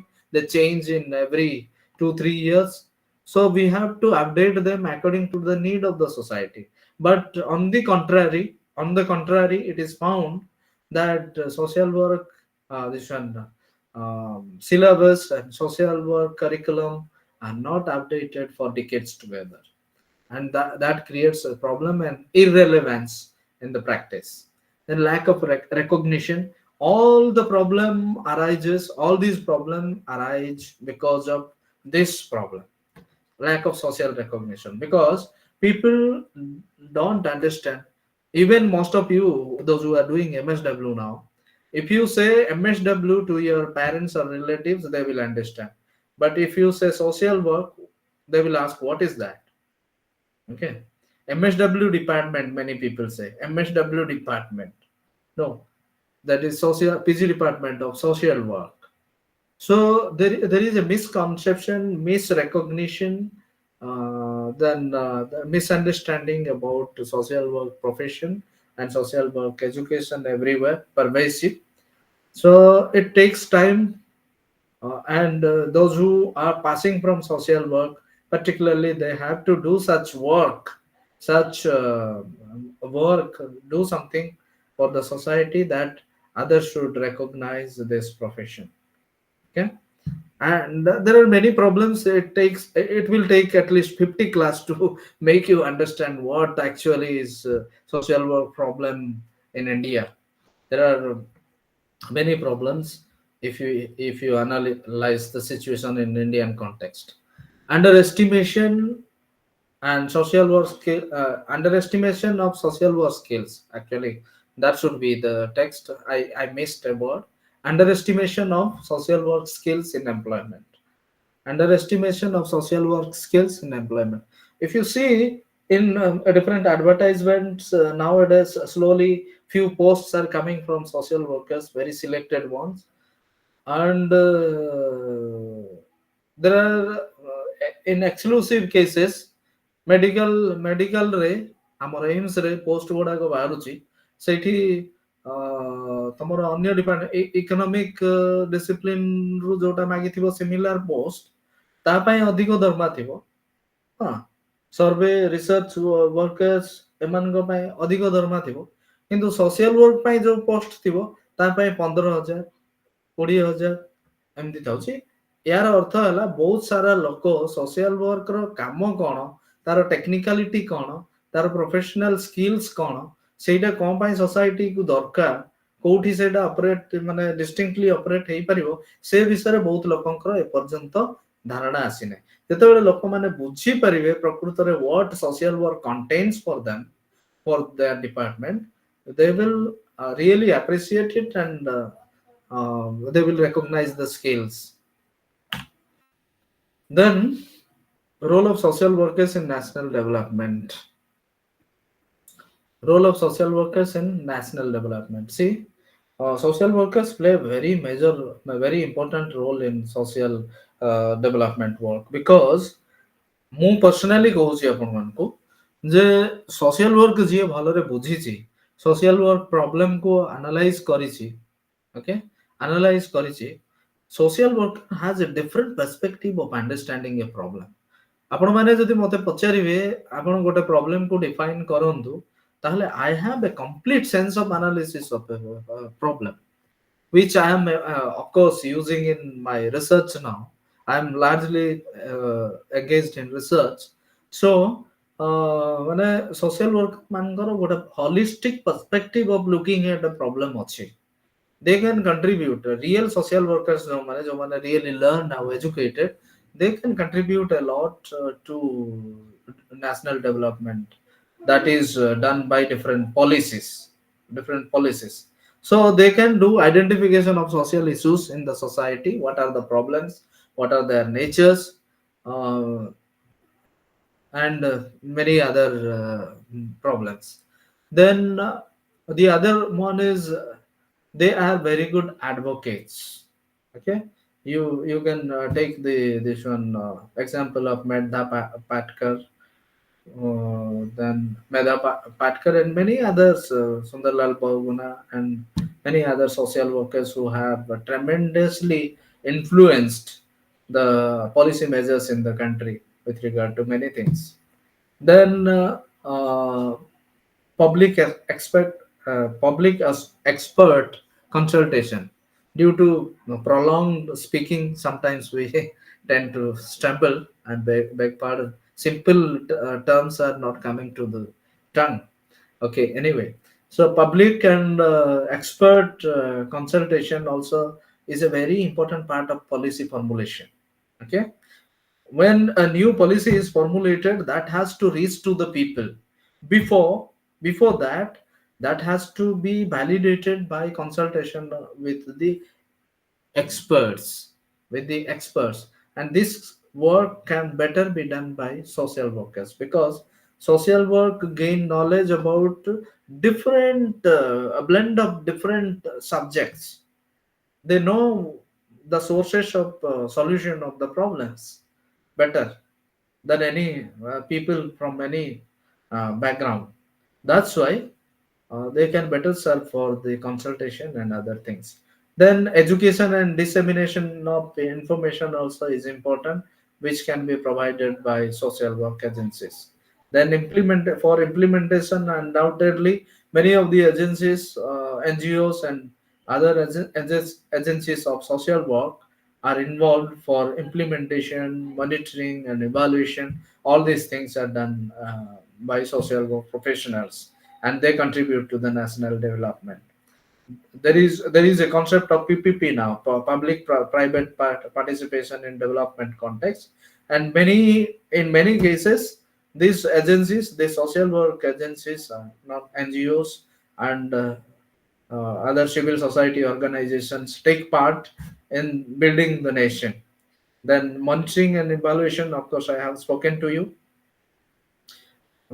Also, they can contribute a lot. Then, what are the career prospects in social work? I mean, while discussing this, first thing is skills and efficiencies required. Then we will go for where these skills and efficiencies can be used. Um, Briefly, we are going to end the time. Very short time is available. So, observation and analytical skill. As social worker, you are going to be a social worker after you complete this course or not complete, because you have come to this profession because you want to be a social worker. um, Social workers must have their own not their own special way of observation and analytical skill. Okay, and an observation, and they must have observation. They must observe what is happening around, what is the situation, and they should be able to analyze. Okay, that skill should be there. Then ability to view other people's problem objectively. While understanding the problems of other people, you should be very scientific and objective. You should not be biased. Okay, you should be very impartially looking at the problem of other people. You should not be overshadowed by different emotional activities and biasness, your own biasness. Then capacity to take initiative.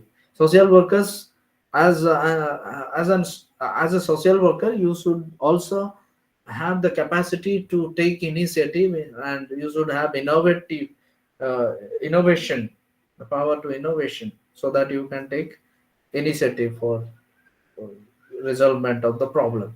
Then capacity to work alone and also as a part of a team. You should independently able to work for solving problems of the problem of the society, and you should also have the character to work in collaboration with others. You should respect others. You should involve with others. You should be able to do that. Then committed to human rights and social justice. Social workers should be very much committed to human rights and social justice. That value should be there. They should always think in their mind that I should be justful. I should not follow injustice. I should always uphold. A real social worker always looks for human rights and social justice everywhere. Then in the family, outside the family, in the community, in the country, outside, wherever they are, they have a special eye on human rights and social justice.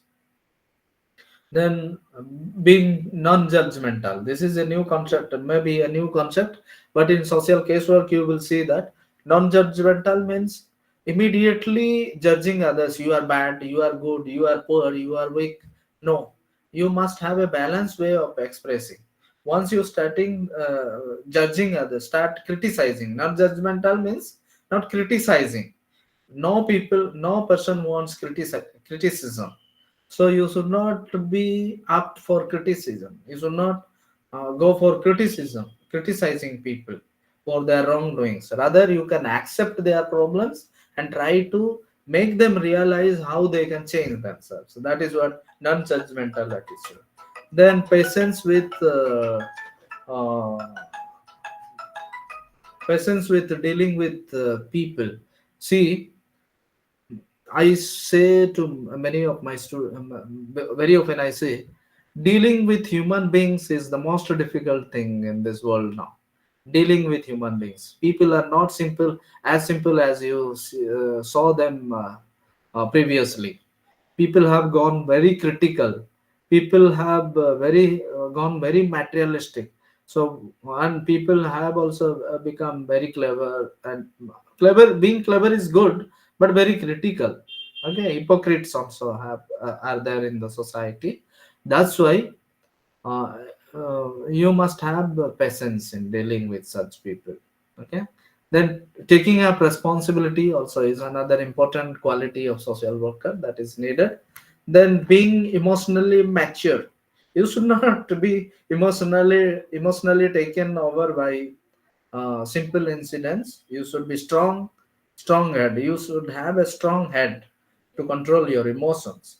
Then sensibility in determining priorities. Prioritization of this one, your needs is very important. What should be done first? What can be done later? What should be the priority? This also is taking this kind of decision also is important. Then sensitivity of needs of people, sensitivity to the needs of people, that is problem. If you say when needs are not met, those are called problems. Okay, when needs are not met or unmet needs are problems. So you must have the sensitivity to understand the needs of the people so that you can understand the problems. Then effective and appropriate crisis intervention. Crisis or problem solving capacity should be there in social worker, uh, because he has to deal with always crisis and problems of human beings. Then conflict resolutions. And while working with the people, you cannot expect that there is no conflict among the people. So you must be ready mentally, intellectually, emotionally to deal with conflict resolution. Then reflective learning abilities. Whatever you see around, you have to try to learn. You should be a swift learner. You should be a swift learner. You should be alert to receive anything that is coming from out. Then fields of social work education. Fields of social work education. See, fields of social work practice where these skills can be applied.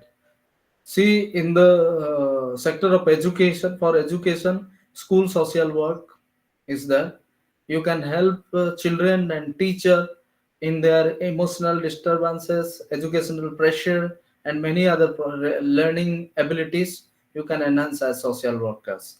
And particularly, I am interested in spreading this because once education in the country is resolved, problem of education is resolved, many things will be taken care of.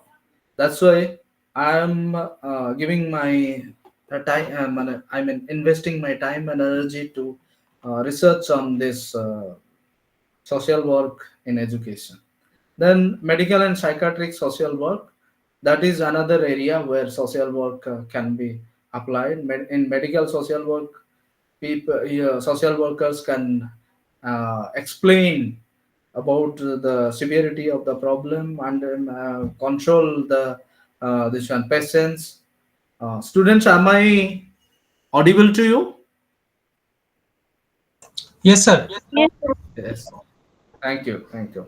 So we have very less this one slides now. Maybe this was going to be last. Uh, yes, um, we are going to end it soon. So medical and psychiatric social works, very often students, many of the students ask me where we have opportunity work after completing a social work course. So these are the fields where you can see yourself, okay, employed. So medical and psychiatric social work in many this one hospitals, especially AIMS branches of institute now, social work position is mandatory. They can counsel the people who are suffering from emotional problems due to chronic diseases. Then you also help other this one patients for helping or treating their different diseases. So this is how you can engage yourself in social in medical setting. Then criminology and correctional social work. You have also chances of working in jails and different correctional settings. Okay, jails and correctional houses. Okay, um, you can get into them. There are posts on this. Then even you can. Yes, I'm aware that even police department also to counsel other people. Uh, they India needs social workers. Okay, Then urban and rural community development, it is very clear to you how they are engaged in urban and rural development. Then industrial social work, in the industries also there are posts for social workers to look after labor welfare and labor safety. And nowadays a new concept also has come, corporate social responsibility. Okay. CSR, corporate social responsibility. Under corporate social responsibilities, different development programs are undertaken, and for that social work position is required. Then social research also, in the field of social research also there are opportunities where I am now, research and academics together. Then aging and gerontology, old people have different problems. So there are many agencies like yes, from the government as well as non-governmental organizations working on aging and gerontology. Then social advocacy, there are many agencies working on human right, protection of human rights and social justice in the society. And social justice and empowerment department also has a different position for this one. Then disability special education program and disability care institutes also have these facilities where you can be placed in. Then policy and planning, that is national policy and planning. In planning also there are places or scope or opportunity where you can work. Then counseling centers, different kinds of counseling centers also, there is opportunity where social work can be practiced. Then management and administration also, nowadays they are slowly recognizing the involvement of management, and particularly management of different programs in different fields. In the field of agriculture also we have this one mm, uh, scope for social work practice. So these are the fields, or these are the areas where social work can be applied, where you can be engaged as a social worker. So, friends, there are a few informations which are also given in your materials, but I have not discussed them. They are only informations. You can go through them and take the information for your learning. Then that is all about MSW2. If you have any addition, doubts or clarification, you can ask me now for just 5 minutes, then we can wind up the class.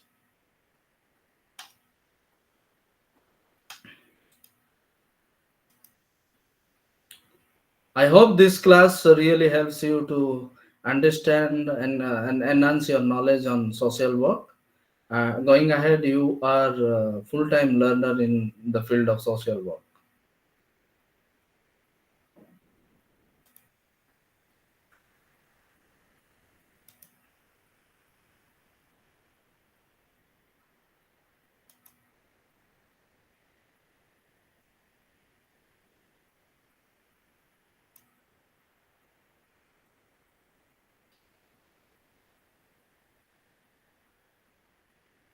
I don't know why my video has been stopped. Anyway, uh, I hope I'm audible to you all. Yes. Yes, sir. Any questions?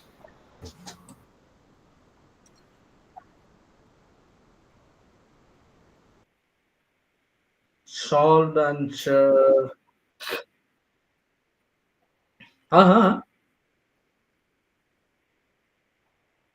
Actually, I'm not aware. I'm sorry, I'm not aware of that. That is, and the solved paper, solved. Uh-huh. Uh-huh.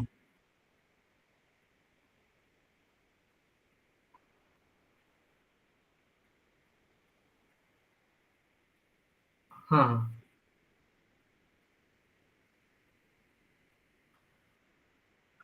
ଆଚ୍ଛା model ସଲ୍ଭଡ papers solve papers ଯୋଉଟା exactly ଆପଣ କହୁଛନ୍ତି।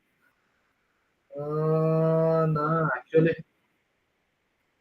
Actually ସେମିତି ନାହିଁ IGNOU pattern ର ସେମିତି କିଛି ନାହିଁ।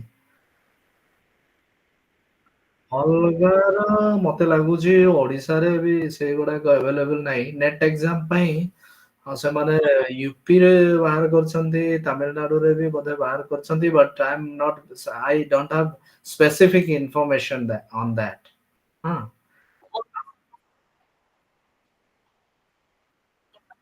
ହଁ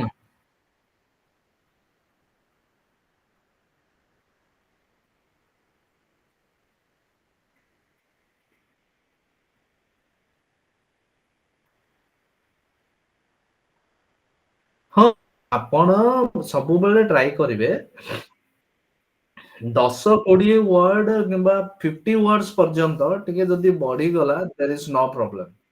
କିନ୍ତୁ ପିଲା ଅଛନ୍ତି ଯଦି ଆପଣଙ୍କୁ 300 ୱାର୍ଡ କହିଥିବେ ସିଏ ଲେଖିଦେବେ 600 ୱାର୍ଡ କଣ ମାନେ ମୁଁ ଦେଖିଛି ଏଇ ପେପର ୟୁନିଭର୍ସିଟି ପେପର ଗୁଡାକ ଯେତେବେଳେ ମୁଁ ଦେଖେ ମୁଁ ଦେଖିଛି ପିଲା 300 ଜାଗାରେ 3000 ଲେଖି ଦିଅନ୍ତି।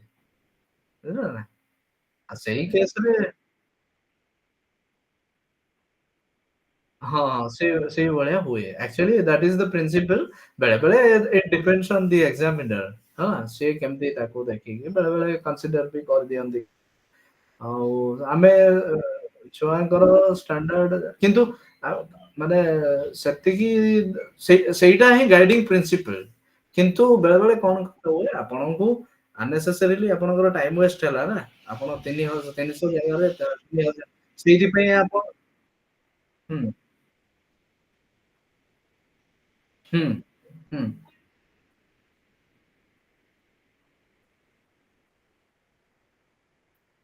ହଁ, ଆପଣଙ୍କର ଯୋଉ ମାନେ ଆଇଡି ଅଛି ଆପଣଙ୍କର ରୋଲ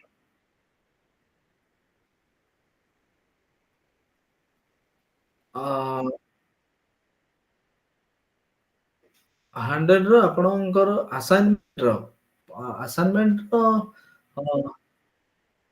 ହଁ, ହଁ। ଆସାଇନମେଣ୍ଟ 40% ଅଛି ନା ଆପଣଙ୍କର? ହଁ, 40 ଆଣିବାକୁ ପଡିବ। ହଁ, 100 ମାର୍କସ ଲେଖା ହେଇଛି। କିନ୍ତୁ ଆକ୍ଚୁଆଲି ଯେତେବେଳେ ଆପଣଙ୍କର ଟୋଟାଲ ମାର୍କ ସହିତ ଥିଓରୀ ସହିତ ଯେତେବେଳେ ସେ ଆଡ ହବ ତାର ୱେଟେଜ ହଁ, ହଁ, ହଁ, ଗୋଟେ ସବଜେକ୍ଟ। ତାର ଗୋଟେ ମେଥଡ ଅଛି କାଲକୁଲେସନ ର ସେଇ ମେଥଡରେ ସେଇଟା କାଲକୁଲେଟ କରିକି ପକା। ହଁ।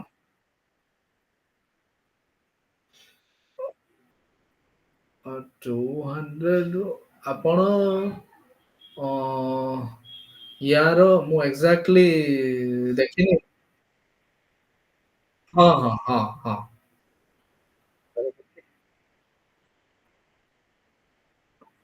ହଁ, ହଁ।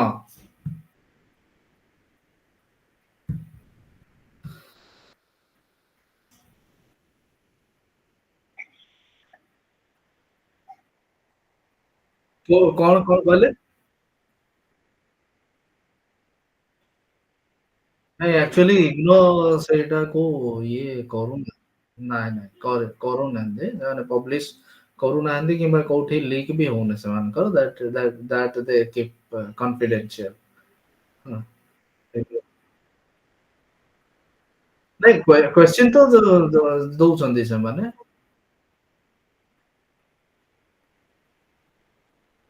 ନା ନା ରିଭିଲ୍ ହଉନି।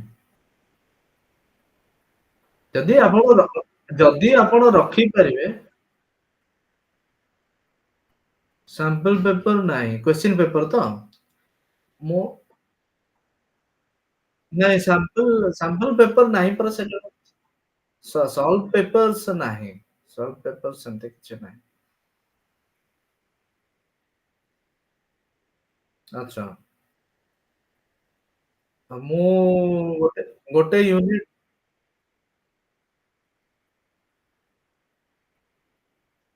ହଁ, ହଁ, ନିଶ୍ଚୟ ଆପଣ ଯୋଉଠି ବି ଯାଆନ୍ତୁ ଟିସ୍ ର ନା ମୁଁ ଆକ୍ଚୁଆଲି ବର୍ତ୍ତମାନ କିଛି ବର୍ଷ ହେଲା ମୁଁ ରେଗୁଲାର ଏକାଡେମିକ୍ସ ରୁ ମାନେ ଟିକେ ଦୂରରେ ଅଛି। ଆଉ ମୁଁ ରିସର୍ଚ୍ଚରେ କମ୍ପ୍ଲିଟଲି ଅଛି ଯୋଉଟା ମୁଁ କହୁଥିଲି। ରିସର୍ଚ୍ଚରେ କମ୍ପ୍ଲିଟଲି ରେଗୁଲାର ଏକାଡେମିକ୍ସରୁ ବାହାରିକି ମୁଁ ରିସର୍ଚ୍ଚରେ ଅଛି। ସେଇଥିପାଇଁ ମୁଁ ଟିକେ ରିସେଣ୍ଟ ଡେଭଲପମେଣ୍ଟସ୍ ଇନ୍ ଏକାଡେମିକ୍ସ ମୁଁ ଦେଖିନି ଏତେ। ହୁଁ।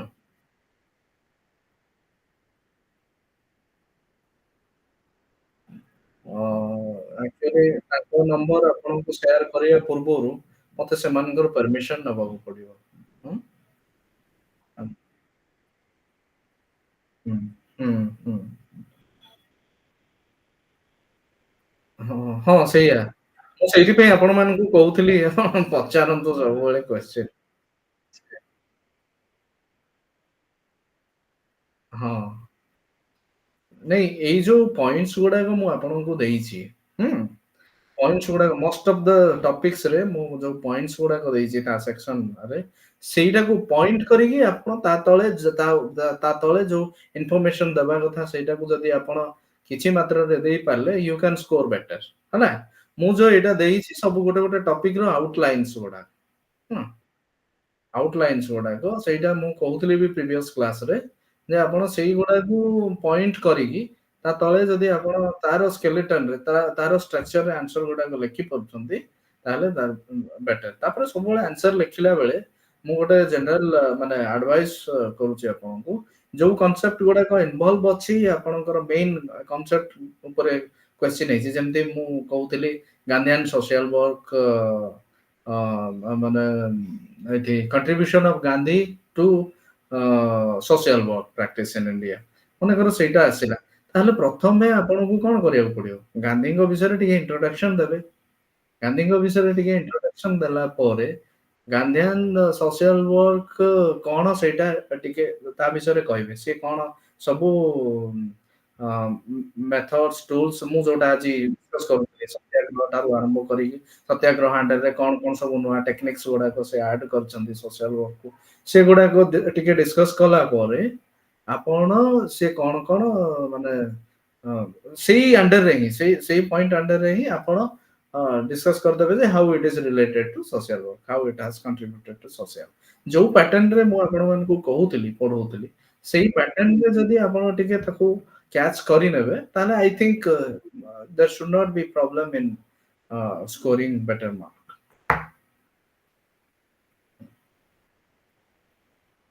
Welcome.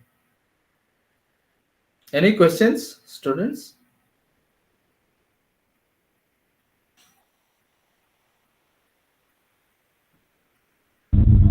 Hello, sir.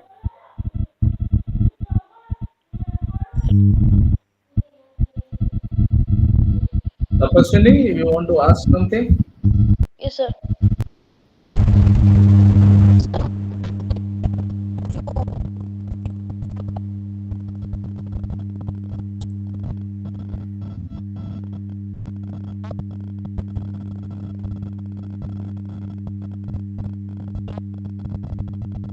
Okay.